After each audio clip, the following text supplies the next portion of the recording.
pituitari itu berawal dari capitis oris. Capitis oris itu proses di capitis oris itu masuk makanan, itu kayak pintu mulut, capitis oris atau mulut. Makanan masuk untuk ke saluran pencernaan. Di sana terdapat tiga proses, namakan ingesti, masukkan makanan, terus mastikasi, mengunyah makanan, terus deglutinasi. Di sana juga terdapat proses secara kimiawi yang dimana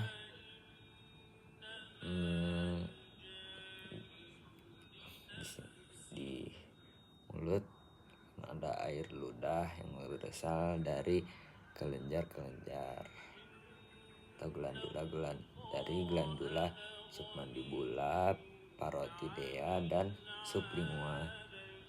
Nah, itu terjadi secara kimia yang terdapat enzim petialin.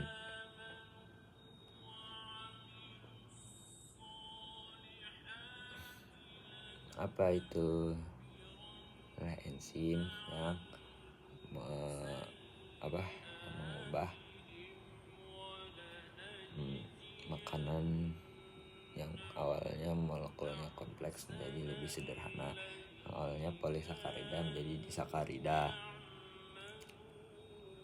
Nah, terus lanjut deglutinasi. Tadi itu makanannya udah jadi bolus-bolus karena hasil dari pengunyahan. Nah, di deglutinasi ini ada volunteer, ada involunteer. Ketika volunteer itu sampai daerah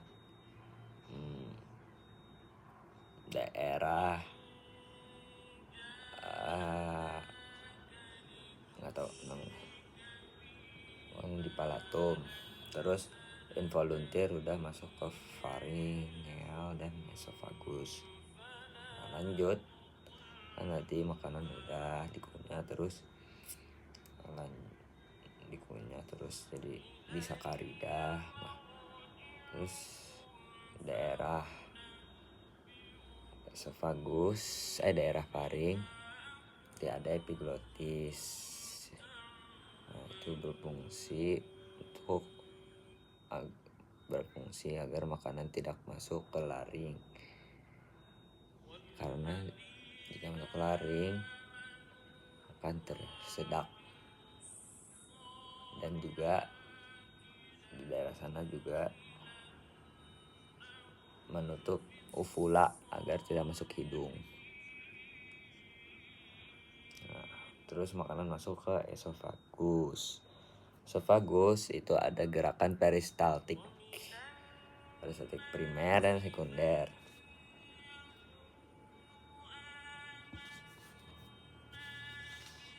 Nah, di esofagus tuh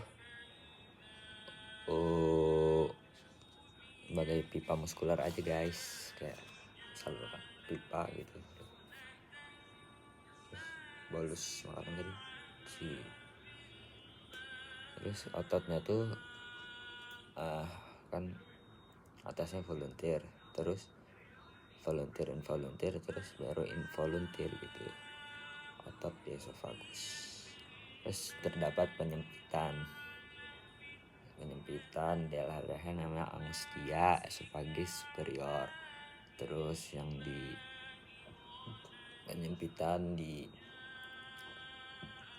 persilangan bronchus primarius sinister itu ada namanya angustia esophagus media. Terus angustia esophagus inferior di diafragma. Nah, terus masuk lambung. Nah, di esofagus itu terdapat sphincter. sphincter atau pintu ya.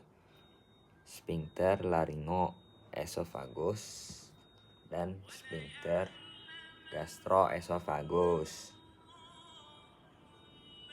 Perbedaan angustia dan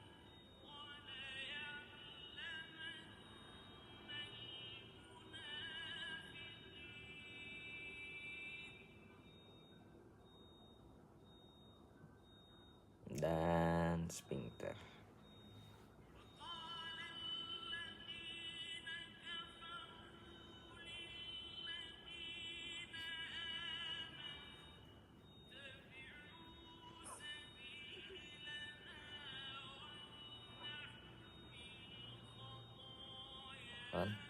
Sphincter laryngoesophagus dan sphincter gastroesophagus.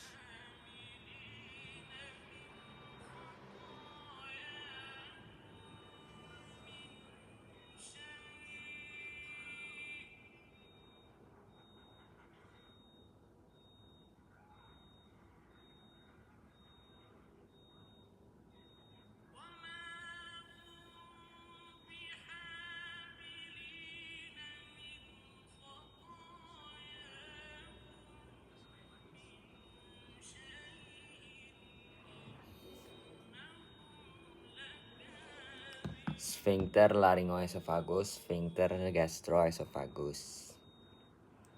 Terus makanan masuk lambung.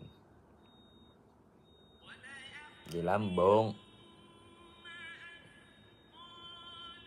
itu makanannya bolus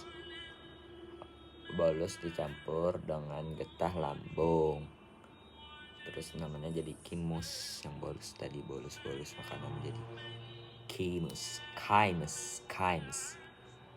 Nah, di lambung itu terdapat enzim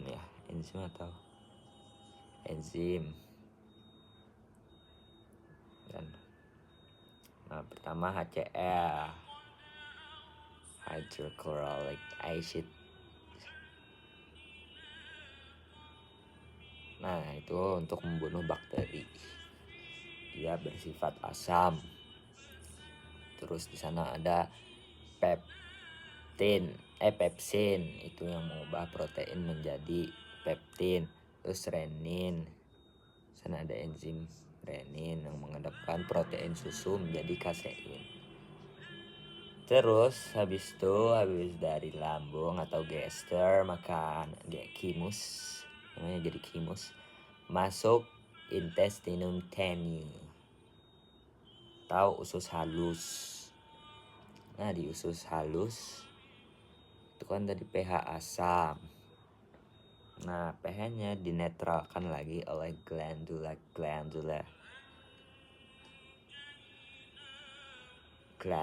duodenalis. Kalau di istilah gitu, glandula duodenalis.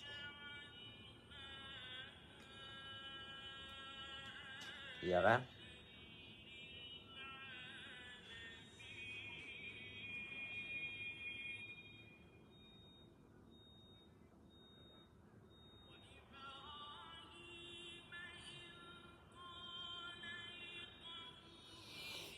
Nah, apalagi jadi itu di duodenum dicampur dengan enzim pankreas dan empedu. Terus di jejunum dan ileum. Lanjut tadi chymus tadi itu terus terjadi absorpsi zat gizi, makronutrien dan mikronutrien. Lanjut chymus atau makanan tadi ke kolon.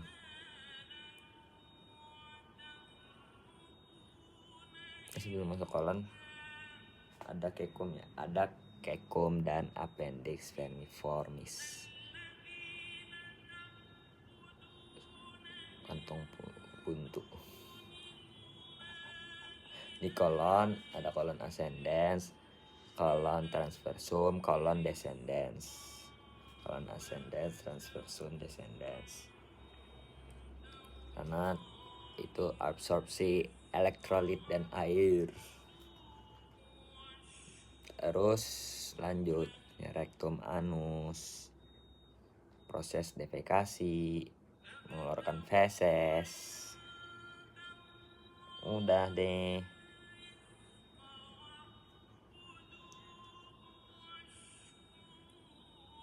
Terus histologinya tadi belum ya. Terus ada lapisan-lapisan di organ pencernaan. Tunica adventitia atau serosa yang paling bawah, paling luar. Terus muscularis externa, terus submucosa yang berisi pembuluh darah, pembuluh limfe, nervus, dan tunica mucosa paling luar. Ada epitel, ada lamina propria, muscularis interna, dan esophagus. Esophagus. Nah, epitelnya yang squamosum tadi dari capitas oris sampai esophagus. Terus yang kolumner dari lambung sampai kolon, terus kuboid di anus. Terus apa lagi ya? Terus tadi kan pankreas. Nah, pankreas ini ada kelenjar eksokrin, ada kelenjar endokrin. Kelenjar eksokrin yang menghasilkan enzim-enzim. Pertama ada amilase, itu mengubah yang tadi dari disakarida menjadi monosakarida. Terus ada tripsin, mengubah protein menjadi asam amino. Terus lipase, menjadi lemak jadi asam lemak. Terus ada kelenjar endokrin, menghasilkan hormon-hormon. Hormon insulin dihasilkan dari sel alfa, hormon glukagon dari sel beta.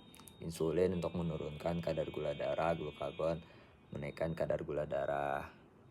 Nah, pas kita puasa biasanya insulinnya kita istirahat. Alhamdulillah dia ada istirahat, karena kan kita biasanya makan insulin terus bekerja, sehingga ketika kita puasa dia dapat beristirahat sementara. Terus juga kita puasa menghasilkan glukagon untuk menaikkan kadar gula darah. Begitu guys. Hahaha. Terus ada saraf-saraf utamanya di alimentary atau sistem pencernaan, itu sarafnya parasimpatis, tidak dapat kita kontrol guys. Terus ada dua plexus, ada plexus submucosa dan plexus mesentericus. Udah.